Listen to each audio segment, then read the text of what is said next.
اخطاء فادحه بتحصل في المراكز والعيادات اللي بتعمل ديرمابين. واخر حاجه هتصدم انهم يقولوا لك اشتري السن خديه معاكي وهاتيه المره الجايه. ده اكبر غلط. السنون الديرمابين بتستخدم مره واحده بس وبتترمي. بعد الجلسه احنا بنفك السن وبنرميه على طول. حاجه مهمه جدا وللاسف منتشره في اماكن كتير جدا ان هم بيستخدموا سيرم اثناء جلسه الديرمابين. سيرم هيالورونيك اسيد، فيتامين سي، نيابيتينول، نياسيناميد، اي انواع من السيرم متصنعه ان هي تتحط توبيكال فقط لا غير. ما ينفعش ابدا انها تدخل لطبقات الجلد من جوه. ده اللي بتعمله سنون الديرمابين، انها بتفتح بورز في البشره، فبالتالي اي ماده انا بستخدمها من بره بتدخل لطبقات الجلد من جوه. فلازم استخدم ميل سيرابي مخصص للديرمابين يكون جاي من شركات ادويه. شركات الادويه دي مش بتوزع غير العيادات والمراكز فقط لا غير. يعني ما ينفعش اروح لسيرابيست في مكان مجهول او في بيوتي سنتر ان هي ممكن تكون شغاله من محلات تحت بير السن. خطا فادح بقى، وانا عارفه ان هو هيبقى صدمه للكل، ان جلسات الديرمابين عشان تكون افكتيف مش لازم ابدا يكون وشي كله متغرق دم ومتسرع. في اماكن كتير بتقنعك ان لازم جلسه الديرمابين تكون منزله دم كتير وتروحي الدم على وشك. ليه يا جماعه بتعملوا في الناس كده؟ ليه بتخوفوهم وبترعبوهم بالطريقه دي؟ الدم الكتير قوي ده معناه ان انا اشتغلت بدبس عالي جدا. الكلام ده ممكن يسبب اثار جانبيه زياده، ان هي تعمل تصبغات زياده او الوش يفضل متجرح او عامل التهابات مده طويله، وبالتالي هحتاج ان انا اعالجها بعد كده.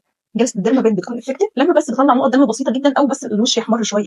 لو عندكم اي استفسار عن جلسات الديرمابين اكتبوا لي في الكومنت.